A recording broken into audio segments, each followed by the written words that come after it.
Nos encontramos el día de hoy para hablar de un tema que a nivel personal encuentro muy interesante y es esa interacción que existe entre lo que a veces se nos ha enseñado como cosas muy diferentes, ¿no? Y a veces hablamos de las ciencias humanas por un lado y de las ciencias naturales por el otro.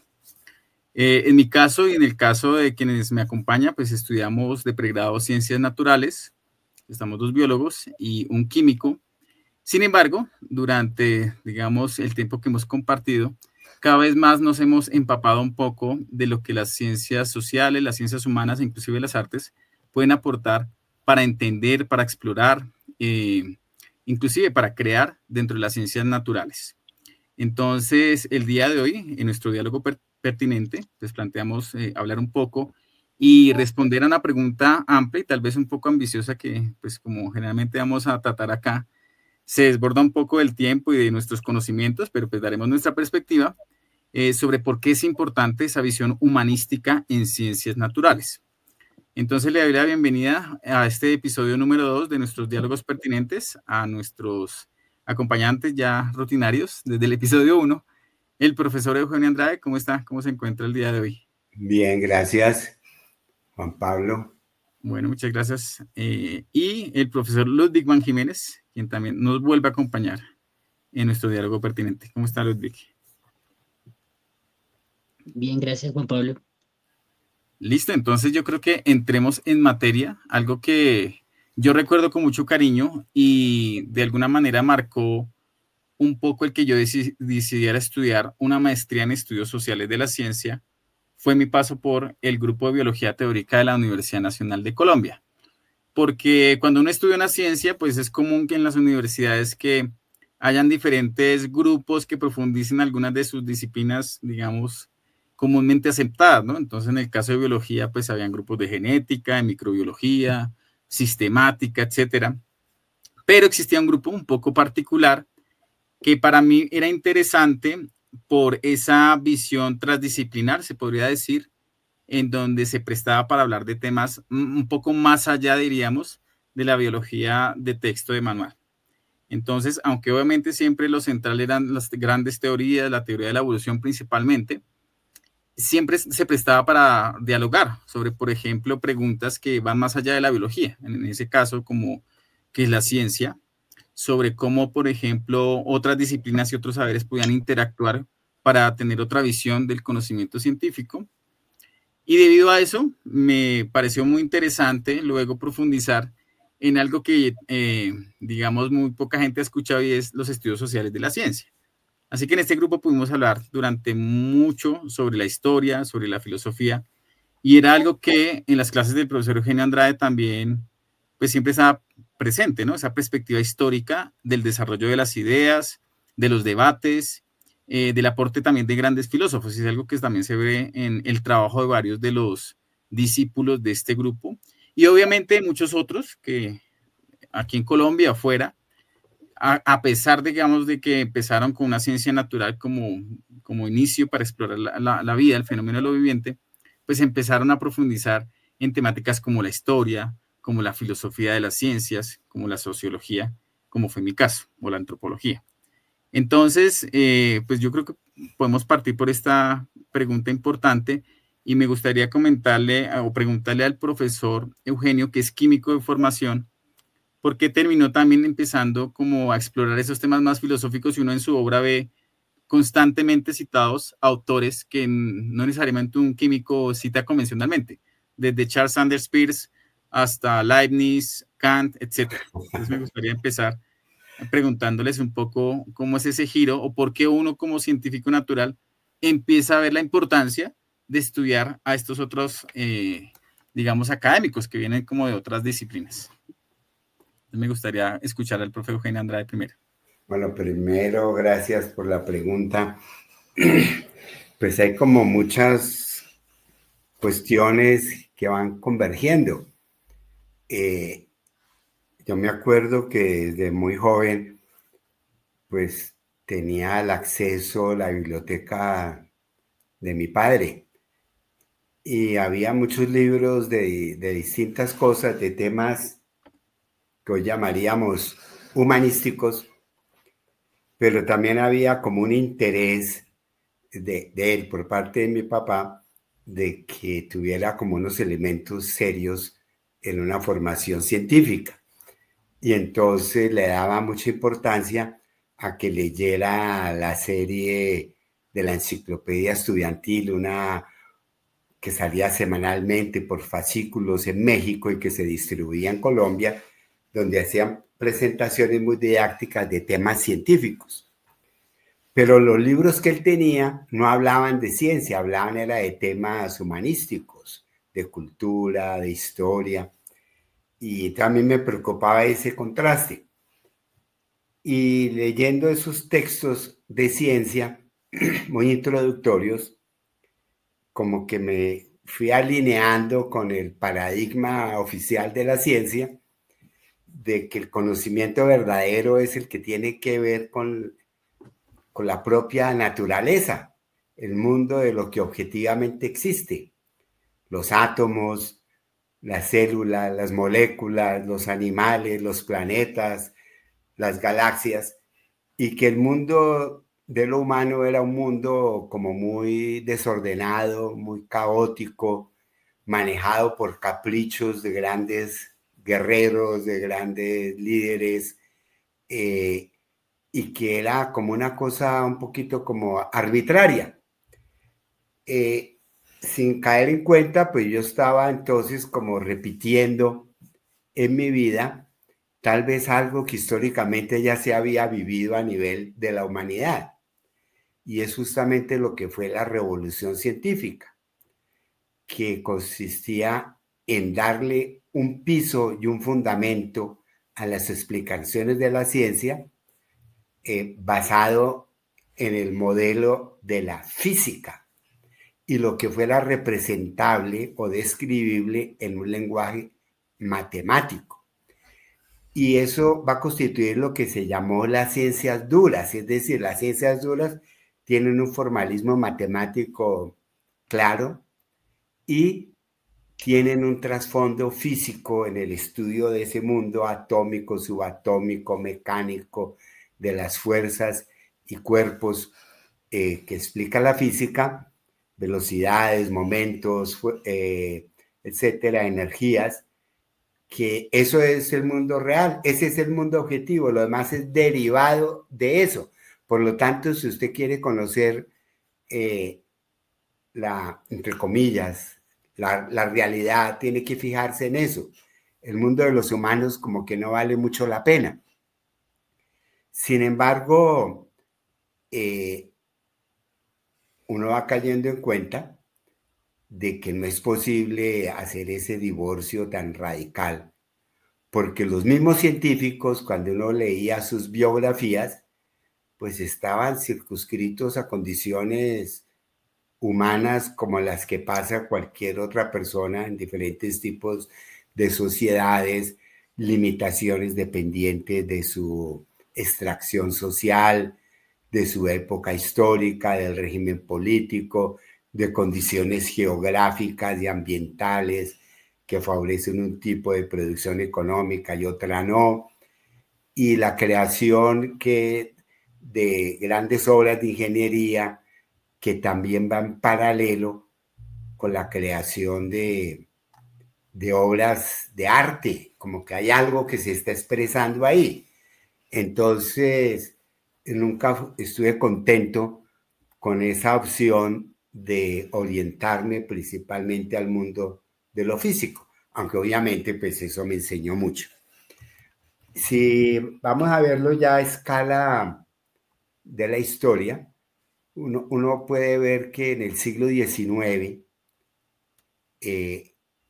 con el discurso positivo de Augusto Comte, comienza a aparecer las ciencias humanas o las ciencias sociales con la categoría de ciencia, ya no como estudios humanísticos que enriquecen al que los conoce y al que penetra en ellos, o al practicante de las artes, de la retórica, del derecho, sino como algo también importante para entender la naturaleza y la dinámica del mundo en su conjunto. Es así como, por ejemplo, Comte lo explica claramente, que las ciencias van a tener un sustrato físico duro, expresable en un lenguaje matemático, pero que sin embargo va a lograr algo más, por ejemplo, la química. La química sería entonces un caso específico de la física en el que se explica la interacción de la materia para generar distintos tipos de cuerpos. Y entonces viene la biología, que sería un campo específico de la química, donde las agrupaciones de componentes moleculares, químicos, etcétera, interactúan y generan unos seres muy específicos, los seres vivos. Y entonces seguiría la pirámide. En esta visión hay que resaltar que es muy interesante que aunque justifica ese proyecto que hemos venido criticando, reduccionista de la ciencia, explicarlo todo en base a los componentes y a los niveles inferiores de organización, de todas maneras hay algo interesante, y es que si bien el piso es la física, la cumbre de la pirámide es la sociología. Y sí. Comte, como fundador de la sociología, quería justificar que justamente en esa posición la sociología se convertiría en la reina de las ciencias. Eso es muy interesante, porque entonces quiere decir que está entreviendo la posibilidad de que los estudios sociales nos den claves para el entendimiento de aquellos estratos de la psicología, de la biología, de la química, incluso de la misma física, que lo hicieron posible. Y el eje que él va a señalar es el tema del tiempo. Dice, mientras el mundo físico es un mundo sin tiempo, porque en esa época todavía los modelos cosmológicos no se entendían claramente dentro de una perspectiva temporal, y los biológicos todavía la idea de la evolución se había vuelto hegemónica. La sociedad, decía él, claramente se muestra etapas históricas en su desarrollo. Podemos cuestionar el tipo de etapas que él señaló, que la etapa mitológica, que la etapa del monoteísmo y de la ciencia racional, y que la etapa propiamente científica. Y que todas se escuchan, ¿no? Muchas historias, ¿no? Como esa visión de etapas, ¿no? La humanidad como... pero ese eje temporal iría a transformar nuestra visión de las otras ciencias. Y sin él preverlo, la biología al poco tiempo se constituyó en una ciencia histórica, y asimismo la química, con el estudio de la geología, la formación de los minerales, y la astrofísica, la aparición de los distintos elementos químicos en distintos momentos de la evolución, digamos, planetaria, también se vuelve una ciencia histórica, y la física ni se diga, con todas las visiones de un universo en expansión o en un universo que aumenta la entropía, pero que de todas maneras tiene un eje del tiempo. Entonces es interesante que esa distinción entre lo duro y lo blando siendo lo social, que no se ajustaba a un modelo matemático, comienza a interactuar y a incidir sobre esa visión de la temporalidad de los procesos del mundo natural. Sí, yo tenía entendido que precisamente Comte creía que la sociedad era lo más complejo, pero paradójicamente durante el siglo XX, la sociedad y la sociología, como usted acaba de decir, empezó a verse como algo blando, ¿sí? Como no tan riguroso, de hecho, inclusive como algo menos complejo que lo que estudia el físico de partículas, ¿cierto? Y creo que de pronto eso generó, acá habría que mirar bien qué han dicho los historiadores, pues un sesgo en donde lo científico se asoció a las ciencias naturales, lo realmente científico, ¿no? Como el modelo. y en ese trasegar, de hecho, las ciencias naturales, la física como modelo, adquiere un rol estereotípico que intentan algunos sociólogos imitar o antropólogos, ¿no? Entonces empieza como esta etapa en donde, bueno, definitivamente si el modelo es la física, entonces tenemos que crear una sociología, una historia más científica. Y más científica significaba acercarse más a los modelos y a los métodos de las ciencias naturales, ¿no? Y tal vez eso, no sé, pensando un poco en la pregunta del día de hoy, genera un prejuicio sobre qué tipo de aportes podría dar las ciencias humanas a pensar la ciencia, ¿sí? En general, las ciencias naturales, digamos. Si era algo más débil o más blando, ¿cómo es posible entonces que realmente va a dar un aporte, ¿no? Y en lo personal eso fue algo interesante, no solamente en el trasegar del grupo de biología teórica, que uno empezó a ver, oiga, bueno, hay reflexiones interesantes que vienen de otros campos humanísticos, sino en mi caso particular de lo que yo viví como estudiante de maestría en estudios sociales de la ciencia, ¿no? Que es un campo que no se conoce muy bien, y seguramente es la única maestría de ese tipo en Colombia, la que está en la nacional, y que trata un poco, creo yo, de desbaratar o por lo menos cuestionar esas historias e inclusive la filosofía clásica de la ciencia que se enfocó en estudiar a la física como modelo, ¿no? Entonces casi que la filosofía de la ciencia se volvió como un telonero o alguien que buscaba explicar por qué las ciencias naturales y la física en particular son un buen modelo para obtener conocimiento válido. Pero aparecen como sobre todo en los 60, 70, otras perspectivas que empiezan a cuestionar tanto esas historias clásicas de la ciencia, que son lineales, ¿no? Un poco siguiendo esta vertiente de tratar de identificar las etapas, que se asemeja mucho a ese debate que hay en biología, ¿no? De ver la evolución, que es un proceso histórico, también como que sigue una línea recta, en donde primero está la bacteria, luego está la ameba, luego está el multicelular y hay como una línea de complejidad muy determinada la que hay que seguir. Entonces, yo creo que de manera paralela en el desarrollo de la visión de la historia de la ciencia y de las ciencias se vio algo parecido, ¿no? Como que deben haber ciertas etapas y la cúspide es esta que se alcanzó sobre todo en Occidente, en Europa, ¿no? Y entonces está la cúspide de la ciencia y todo conocimiento podríamos pensar que tiende hacia allá. Pero creo que precisamente estas vertientes empezaron a cuestionar como esos relatos, ¿no? Y esos relatos en donde la ciencia se ve como algo cerrado, ¿no? Y que el único aporte que los filósofos o los sociólogos o los historiadores pueden hacer es tratar de entender por qué acertaron en ese camino de búsqueda de la verdad, ¿no? Y en dicho sentido era una visión un poco sesgada o totalmente sesgada más bien, para entender lo que podríamos pensar como ciencia, ¿no? En general. Y yo creo que el profesor Luis Miguel y el profesor Eugenio lo han visto, ¿no? Un poco en esos relatos, pues nosotros que nos gusta un poco la ciencia y todo eso. Yo he visto como que hay diferentes tipos de historias.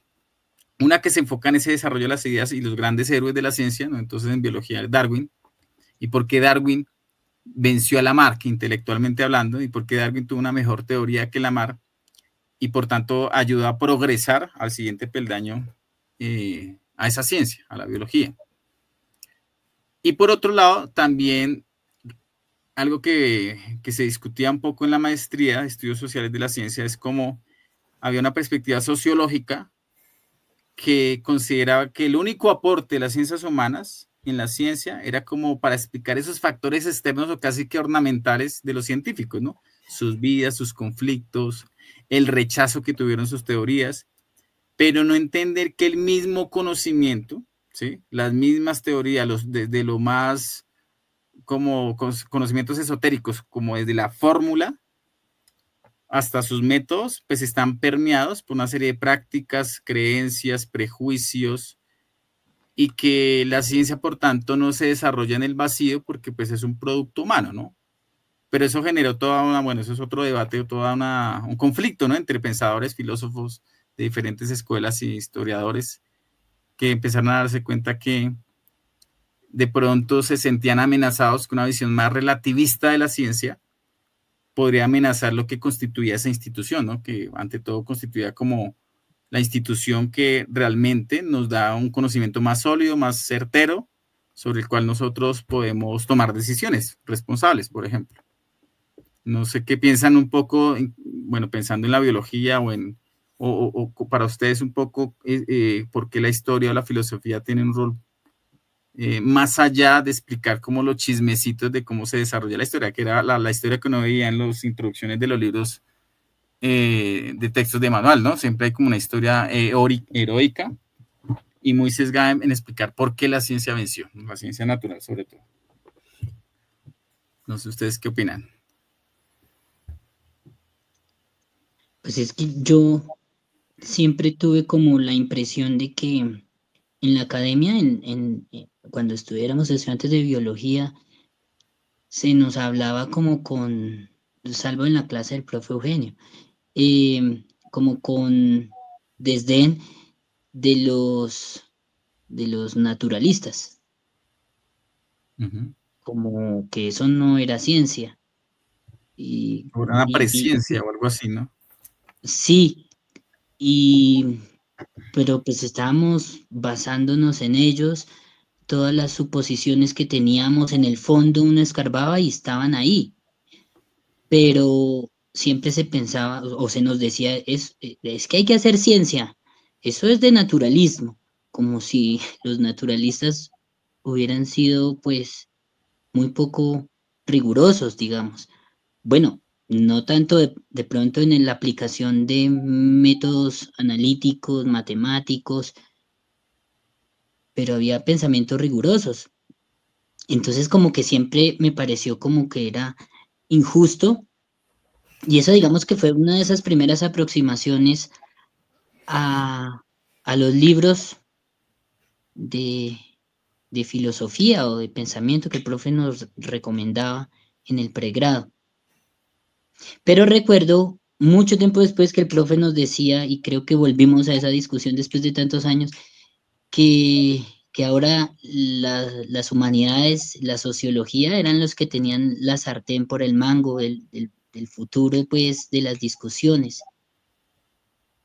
Obviamente en esos años, pues, no entendí mucho esa afirmación, pero con los años cada vez es más claro que, que sí, efectivamente nuestra ciencia cada vez es más histórica y menos determinista. Y que esos niveles de matemáticas nos sirven, pero cada vez hay que ir yéndonos hacia a mirar lo que ya antes se había visto. Entonces, creo que es como un retornar, ¿no? Pues, no sé en qué sentido el profe nos dirá, pero pues ahí está como otra vez el siglo XIX, pero desde otra perspectiva, desde luego. Perfecto, sí, no, Ludwig. Lo que usted está diciendo me recuerda a un libro que leí recientemente de Stefan Bollmann, Jet y la experiencia de la naturaleza, que es un libro, digamos que es un libro general de divulgación a un amplio público. Digamos que no es especialista, no es para especialistas en historia de la ciencia, pero sí da unas claves muy interesantes sobre lo que es la relación entre humanismo y ciencia, personificados en él, Johann Wolfgang Goethe, Ah, que escribió poemas de amor, era muy sentimental, escribió dramas, escribió su gran obra, que para él era lo fundamental, que era el Fausto, donde es la apuesta del hombre moderno por un conocimiento que le permita controlar y dominar el mundo y cómo eso lo lleva a él a la tragedia, pero al mismo tiempo describe lo que Ludwig mencionaba al naturalista. Él exploró los Alpes europeos directamente, escalando montañas, penetró cuevas en varios lugares de Europa, introduciéndose en las cercanías de volcanes y de cuevas y de minas. Estudió cristales, utilizó la microscopía para no solamente ver la estructura de los cristales, sino también para ver formaciones microbianas que habían ahí, que en esa época no se sabía que eso eran microbios y se llamaban moléculas orgánicas, las famosas moléculas orgánicas de Buffon, por ejemplo, menciona el autor, eran las descripciones microscópicas de Goethe sobre esos microhongos que él observaba al microscopio. Y siempre con una preocupación de buscar un entendimiento comprensivo del mundo en el cual no existían barreras disciplinares. Obviamente en esa época tampoco se habían institucionalizado. Pero el libro claramente, por ejemplo, pone a Goethe como el precursor en el siglo XIX del famoso debate entre evolución y desarrollo, de si hay un preformismo o si hay realmente una morfogénesis, una verdadera epigénesis, equilibrando los argumentos de un lado y para otro. Y sin extenderme mucho, anuncia algo que hoy en día lo vemos muy palpable, y es que por un lado hay una descripción minuciosa de la naturaleza, pero esa descripción de la naturaleza, ojalá hecha al detalle más grande, no debe reñir con la idea de buscar modelos generales. Entonces, cuando habla su teoría de la morfogénesis aplicada a las plantas y después a los animales, cuando descubre el hueso intermaxilar de los humanos, que en su momento se consideró un descubrimiento anatómico de gran relevancia. Hoy en día, pues, esa discusión como que no solamente interesa a los historiadores. También la participación de Goethe en los debates entre Cuvier y Georges Cuvier y Geoffroy de Saint-Hilaire, de cómo él en Alemania los iba difundiendo y escribía sobre eso, se iba tomando posiciones. En un momento toma posición por Geoffroy de Saint-Hilaire, que defiende un plan único de organización. En otro momento toma partido más por Cuvier, pero él va explicando las razones. Y al mismo tiempo las preocupaciones sociales, humanísticas, de cómo veía en la música, de cómo veía en la poesía, como la armonía fundamental de la naturaleza era análoga a un poema que tiene cadencias y rimas, pero que se dio de una manera mucho más intensa en la música. O sea, todo ese tipo de especulaciones, que parecen especulaciones, pero que sí son pautas fundamentales para ir entendiendo un sistema comprensivo y unitario de la naturaleza, que eso es lo que la ciencia analítica, lo que la ciencia derivada del esquema riguroso de Bacon, Descartes, Newton, nos propone, que es decir, estudiar los sistemas por sus elementos constitutivos, mientras que Goethe va proponiendo que sea por el sistema mismo, como un sistema organizado, por la manera como ellos actúan y ellos se integran. De hecho, el autor señala que uno podría señalar con justicia que Goethe es un precursor de la teoría de sistemas. Obviamente, ahí no hay modelación matemática, nada de eso, porque él va es como el concepto fundamental que nos permite guiar en la investigación.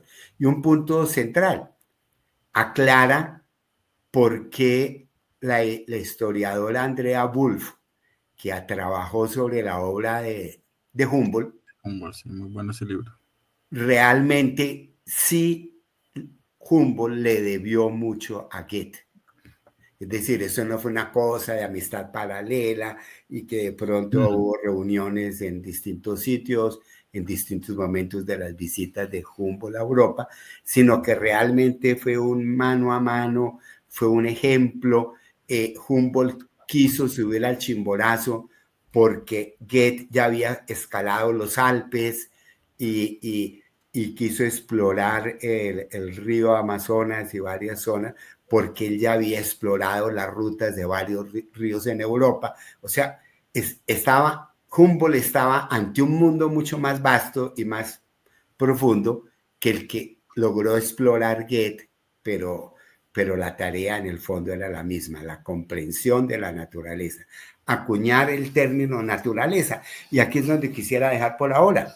El término naturaleza se ha querido oponer al término, digamos, de orden biológico o al término de sistema mecánico, de ver al ser vivo como una máquina, ¿no? Ahí va la idea, ¿no? Es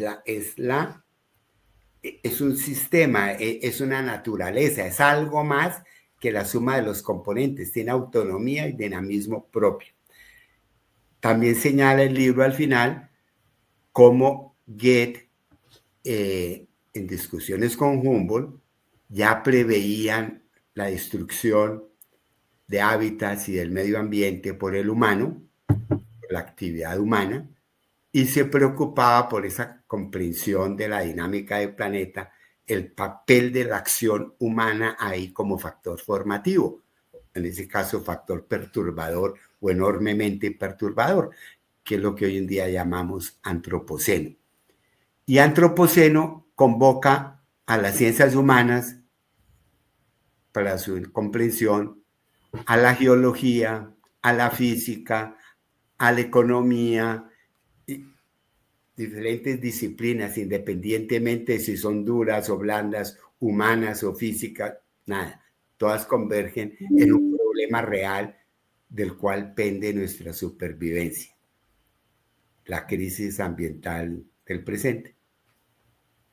Bueno, yo creo que este es un ejemplo muy chévere de, o sea, como, por ejemplo, alguien que se dedica a la historia nos ayuda a entender un poco toda esa génesis del pensamiento de una persona como Goethe, que mucha gente, pues, cuando escucha Goethe, lo asocia a las artes, ¿sí? Pero nos ayuda a ver no solamente que no solamente está asociado a las artes, sino cómo ese estilo de vida, como híbrido, diríamos hoy día, pero que es lo más natural, y es que una persona puede nutrirse de diferentes saberes, ¿no? Y sus prácticas pueden, de alguna manera, afectar sus concepciones sobre la naturaleza, ¿no? Muy seguramente el Goethe, si no hubiera tenido esa faceta de artista, de poeta, ¿sí? Ese es de dibujante, no hubiera tampoco plasmado sus ideas de la naturaleza como las ha plasmado.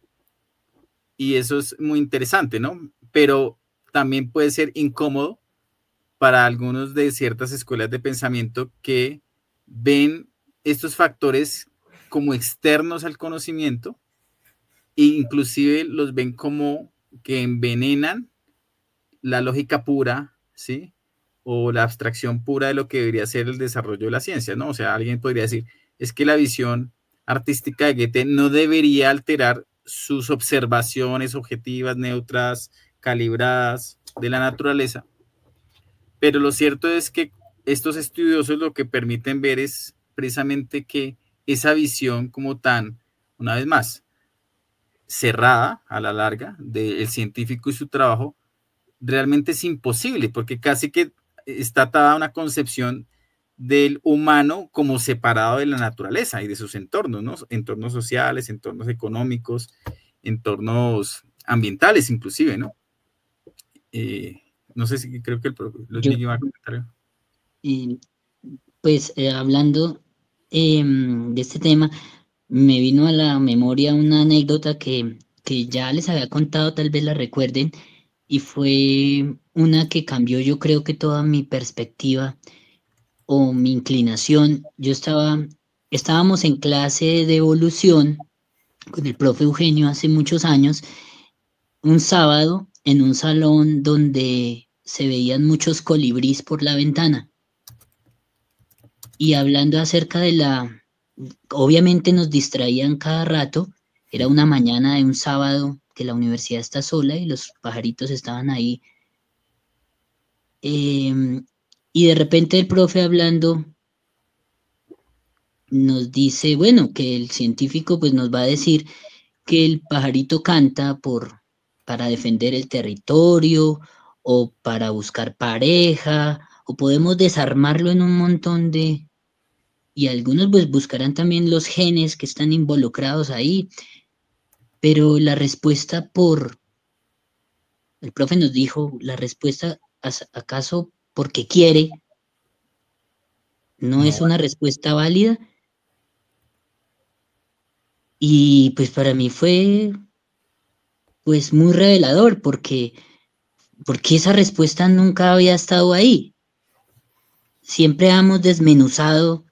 Yo me había metido por el campo de la genética de poblaciones, me estaba yendo bien, eso era mucho Excel, uno haciendo, o sea, mirando actividad. el cambio en las frecuencias,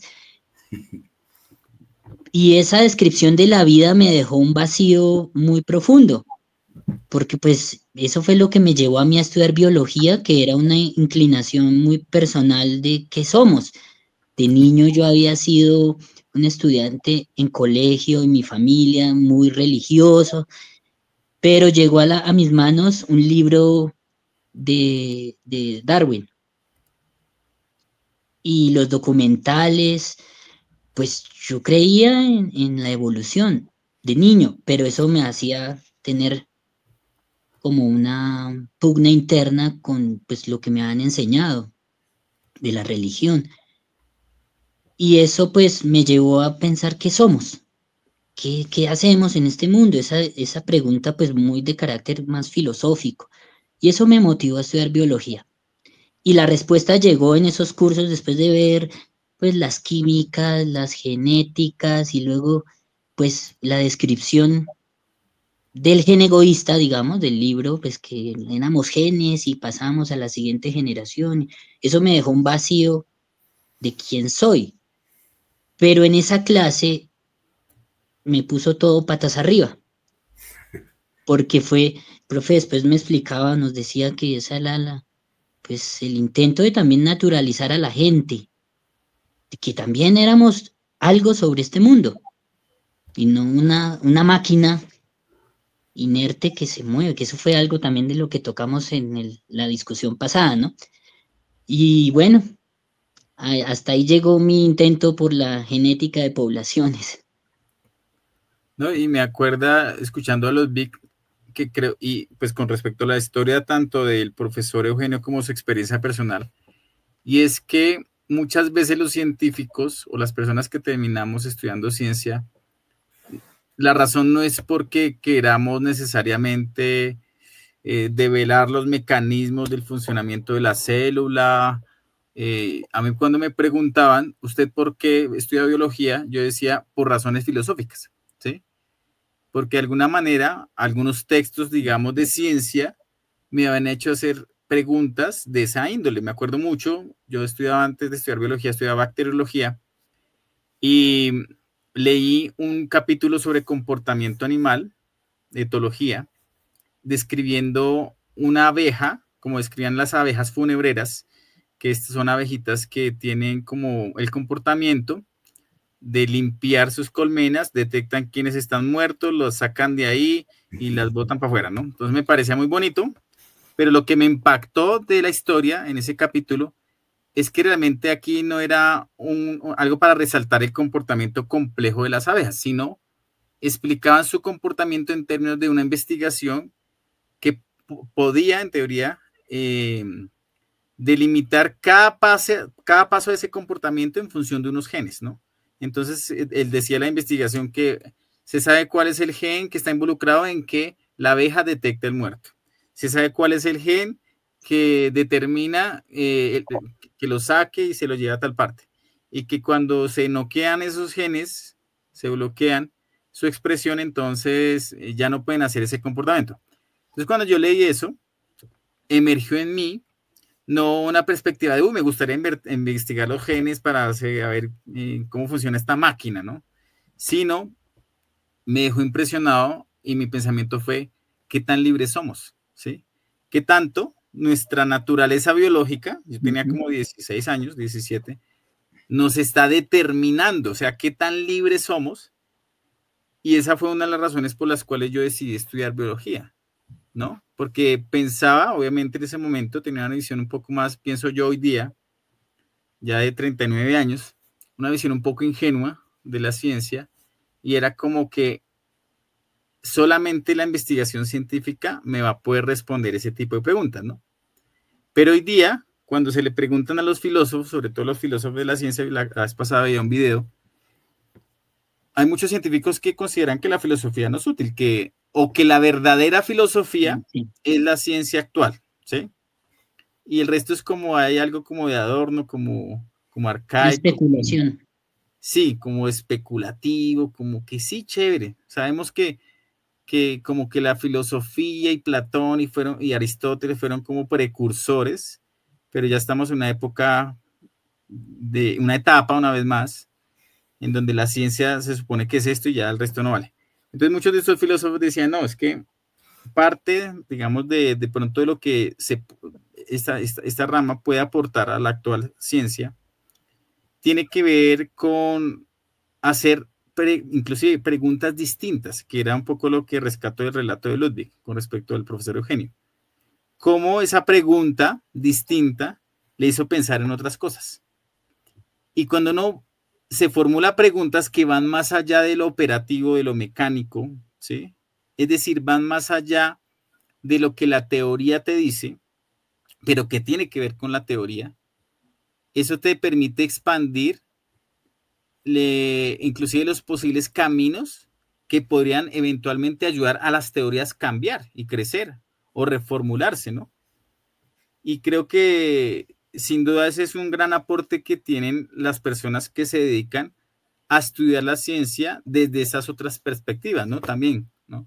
Porque tal vez por no estar tan metidos dentro del quehacer, permiten formularse otras cosas y esto permite inclusive podríamos utilizar, hablando de ese tema de la sociología y su historia, un cambio de paradigma, ¿sí? Utilizando un poco esa famosa expresión de Thomas Kuhn, que también fue un personaje que de alguna manera popularizó el tema de que las ciencias no eran algo como tan aislado, sino que se debían como a unas dinámicas sociales, ¿sí? ¿Cuál es el paradigma actual? No solamente, o predominante, no solamente es un tema de lógica o de veracidad, sino tiene que ver con escuelas de pensamiento, con discusiones entre los científicos, con intereses institucionales, inclusive con ideas hegemónicamente populares, ¿no?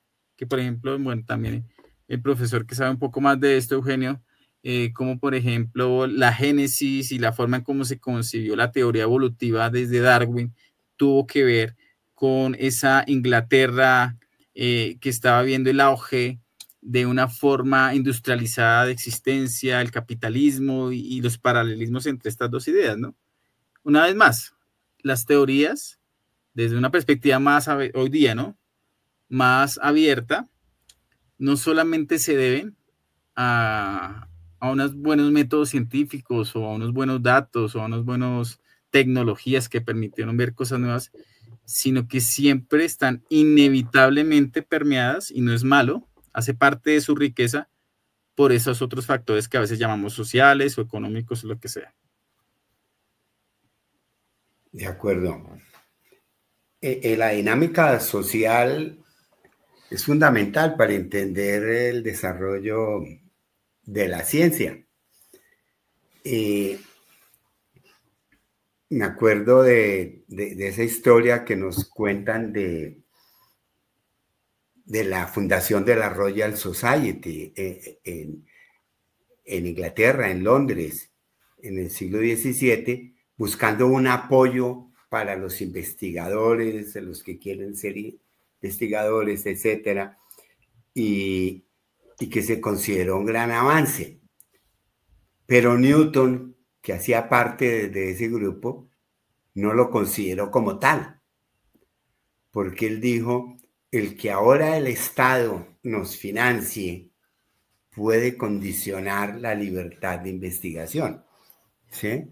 Entonces esa expresión de la ciencia como de esa actividad creativa de la gente, de los científicos, etcétera, podía verse orientada hacia fines específicos que el científico no quisiera.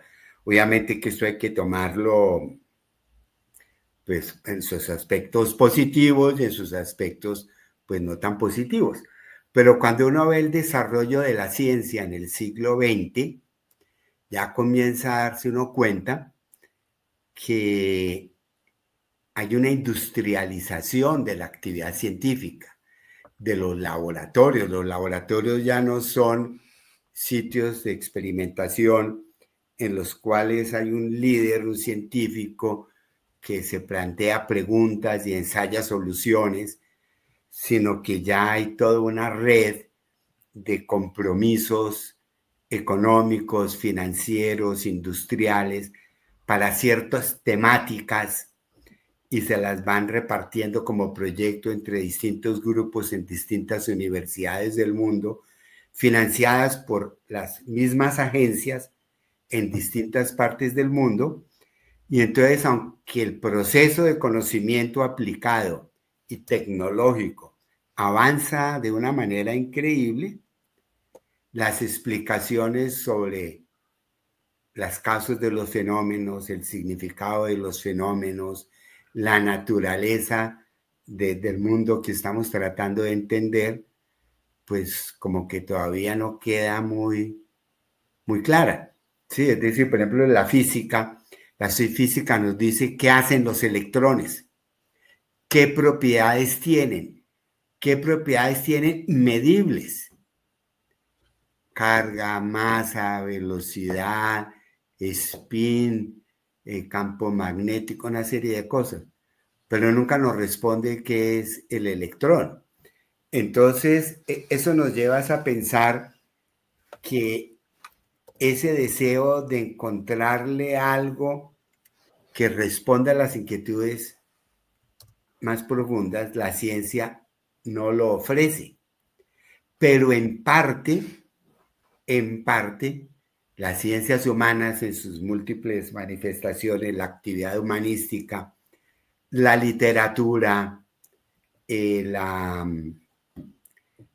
música, la pintura, sí son aproximaciones que muestran la actividad creadora de la naturaleza a través de los individuos que hacen esas obras de arte.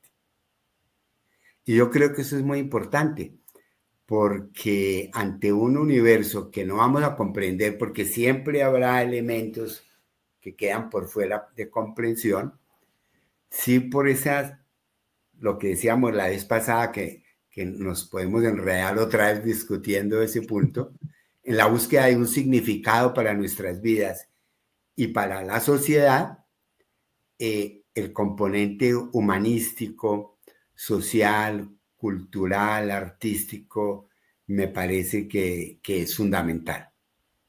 Uh-huh.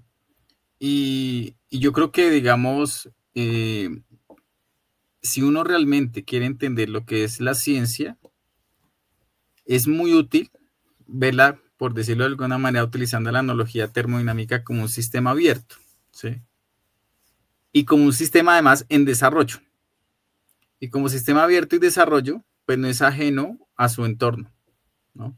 Y así como Comte, que fue lo primero que comentó el profe, considera la sociedad como ese sistema macro y complejo que hoy día se ha venido como para ciertas escuelas de pensamiento, ¿no?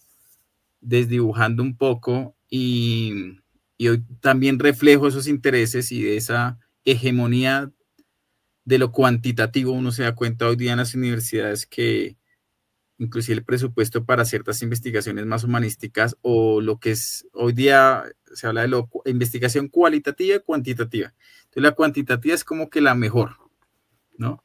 Por esas concepciones de un poco sesgadas, pienso yo, de que solamente ciertas formas de obtener conocimiento asociado al número, y esto sí viene de Pitágoras, desde Galileo, desde Descartes, son las válidas, ¿no? Entonces pienso que aunque hoy día se ve una gran apertura y una gran crítica y se ha desarrollado pues varias escuelas que ven a la ciencia de una manera distinta, más compleja, aún todavía en públicos generales sí se permea esa visión de la ciencia aislada, por un lado, y superior, ¿no? La ciencia natural es como superior a otros organismos, otras formas de saber, ¿no? Pero no puede ver a la ciencia como una actividad, otra actividad social más, ¿no? Como otro producto más de los seres humanos. Y por tanto, tanto sus logros como sus errores deben ser explicados utilizando una causística análoga. No es como, la ciencia ganó porque tenía razón y siempre va a tener la razón, que creo que es un peligro, ¿no? O sea, me parece que es peligroso en general a cualquier actividad humana, independientemente de cómo la llamemos, asociarla siempre como algo infalible o como el mejor faro a seguir, ¿no? Creo que estas ciencias, la sociología, o por lo menos así yo lo he visto, y algunas de esas lecturas, permiten ver no solo esa complejidad, sino como esa caución moral, pienso yo, ¿no? De, oiga, tengamos cuidado porque tampoco podemos crear una generación que por animarlos a ser científicos van a caer, creo yo, en el error de no ser reflexivos con su propia actividad, porque ya asumen que es superior a las demás. Y ese me parece que sí es un problema muy vigente, muy actual, y por eso es interesante empezar a mirar estas y leer un poco más, y por qué no, inclusive las personas que dan las historias de la ciencia con un fin a veces propagandístico, porque lo es así, como que mira lo que hizo Newton, mira lo que no sé qué, en cambio estos charlatanes, no sé, pero dan una historia además sesgada, ¿no? El que habla de Newton, habla del Newton padre, la teoría de la gravedad, pero no habla del Newton que leía la Biblia y hacía profecías sobre el fin del mundo, porque es como si se quisiera esconder esa parte que se consideró errada del individuo, como una vez más fragmentando al individuo, y que tal vez inclusive esa lógica que él pensaba de Newton, que lo hacía llevar a leer la Biblia, a hacer predicciones o hacer experimentos en un laboratorio, todo fue necesario para que lo que hizo Newton existiese, ¿sí? O lo mismo a veces, y es común escucharlo, muchas reacciones frente, por ejemplo, al tema religioso, ¿no? Una cosa es la religión, otra cosa es la ciencia, y ese es un gran debate que podríamos hacer en una de estas diálogos pertinentes. Pero cuando una vez más se habla esa historia un poco ingenua y un poco sesgada de la ciencia, bueno, nos damos cuenta que una gran cantidad de científicos pues eran muy religiosos, por ejemplo, ¿sí? The History of Science and Religion and the Western Tradition. ¿De quién es ese libro, profe? Recomendado, de diálogos pertinentes. Editado por Gary Ferngren. Entonces, es un libro que toca lo que tú estás diciendo últimamente. En distintos periodos de la historia de Occidente, ¿cuál ha sido la verdadera relación entre ciencia y religión? Sin olvidar que hay momentos muy fuertes de conflicto. Pero lo interesante del libro es que la mayoría de los periodos no fueron marcados por el conflicto, sino por una simbiosis y una sinergia entre lo uno y lo otro, porque el deseo profundo de conocer la inmensidad del universo, que sería algo así como lo divino, estaba siempre en las motivaciones más profundas de los científicos, independientemente de la religión que ellos practicaran, ¿sí? Entonces es un libro interesante que lleva como una historia crítica de la religión, aunque obviamente el libro sí es muy duro en la crítica al creacionismo evolucionista, ¿no? Porque realmente mezclan una gran cantidad de elementos sin mucho fundamento para mostrar que, pues, que el darwinismo no tiene razón, y esa parte del libro sí la critica mucho, o sea, de que realmente ahí sí hay un problema, pero que en la mayoría de las instancias de la historia no necesariamente la relación entre ciencia y religiones ha sido conflictiva. Ujú. Y que eso va tocando ese tema del sentido, ¿no? Y de lo humanístico, porque también la religión se expresa a través del arte, de la música, de la pintura, de la arquitectura, y que todas son expresiones en últimas, pues, del espíritu humano. Pero todo eso también hay que naturalizarlo. Y eso es algo también muy interesante hoy en día, de ver cómo los comportamientos sociales humanos también tienen similitudes o analogías evolutivas con los comportamientos sociales de otros grupos de animales, de otras especies.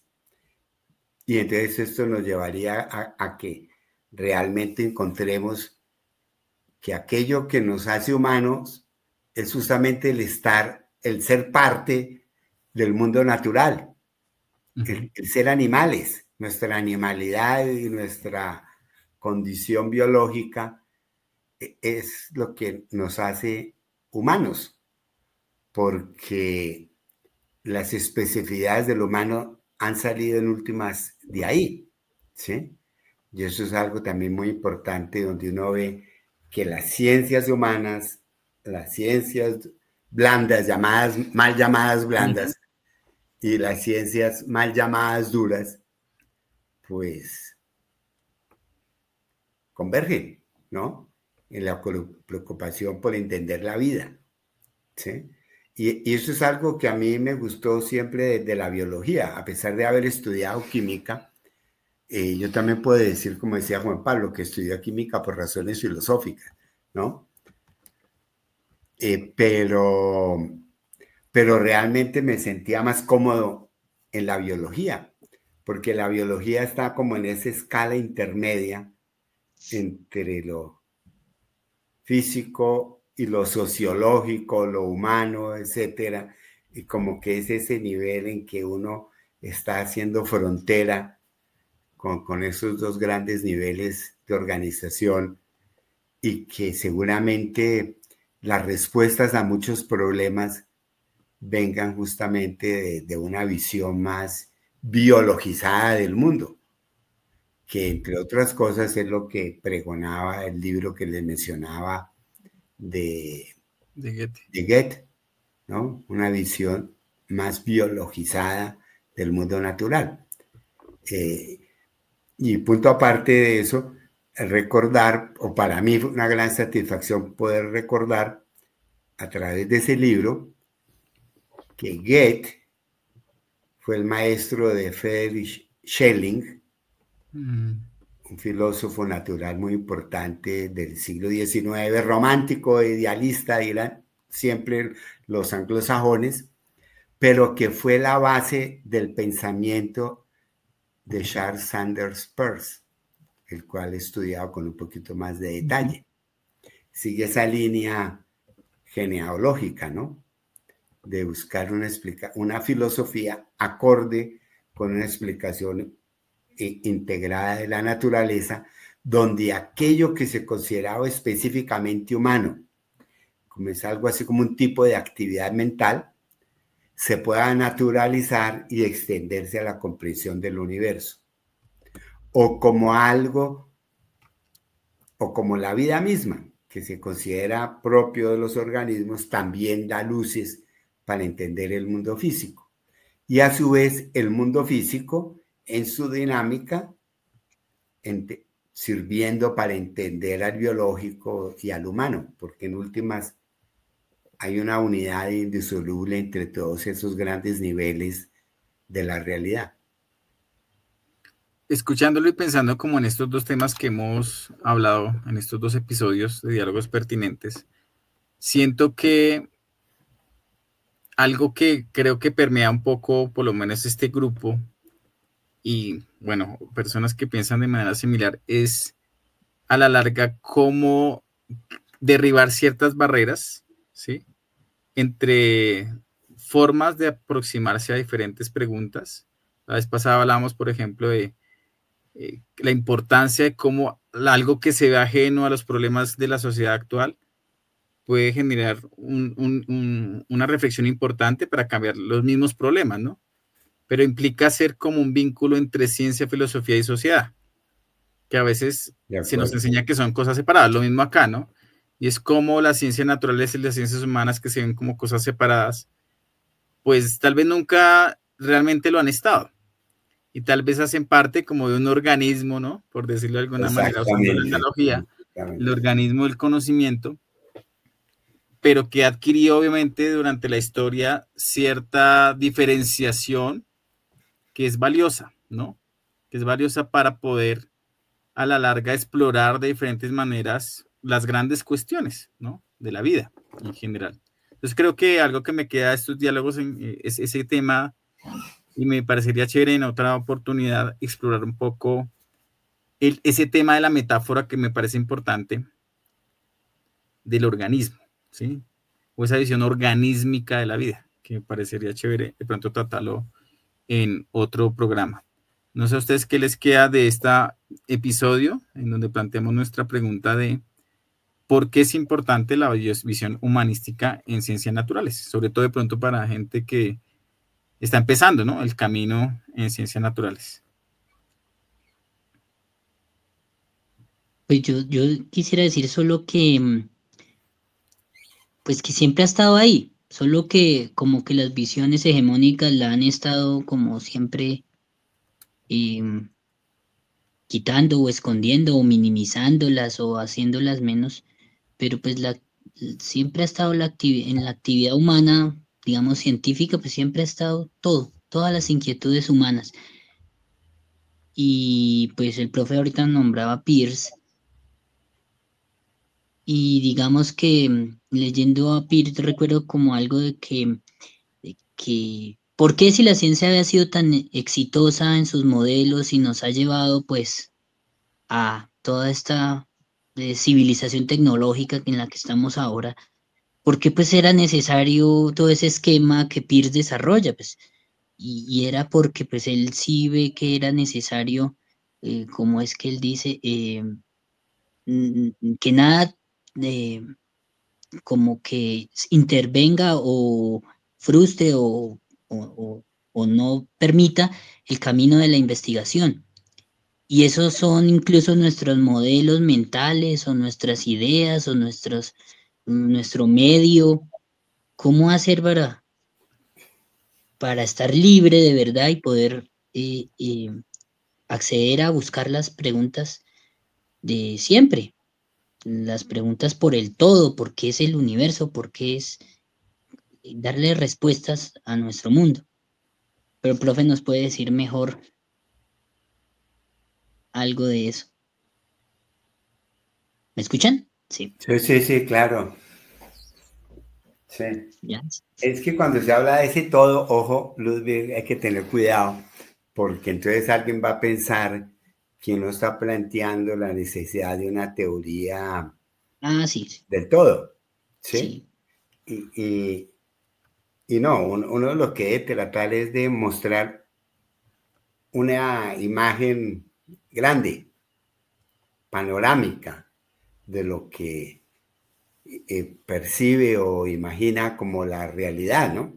Justificada obviamente en la ciencia, pero no una teoría, porque una teoría tenemos una fórmula general que condensa la teoría, unos axiomas fundamentales, unas hipótesis que se van demostrando deductivamente de acuerdo a esas nuevas leyes generales descritas, y entonces todo encajaría ahí, pero la idea de Peirce no es esa, porque si todo encaja dentro de una fórmula matemática,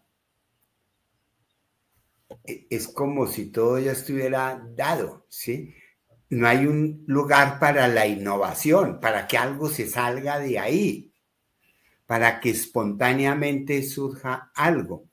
En el lenguaje contemporáneo se utiliza mucho el término de azar, pero digamos es un azar contextualizado, es decir, para que dentro de ese proceso algo completamente impredecible de pronto haga irrupción y nos sorprenda.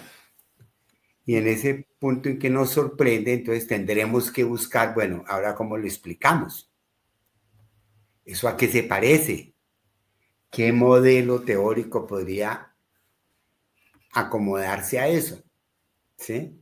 Y seguir entonces en ese avance de la ciencia por inducción, deducción, pero también por abducción, el momento en que se infiere algo porque estamos ante una situación de sorpresa.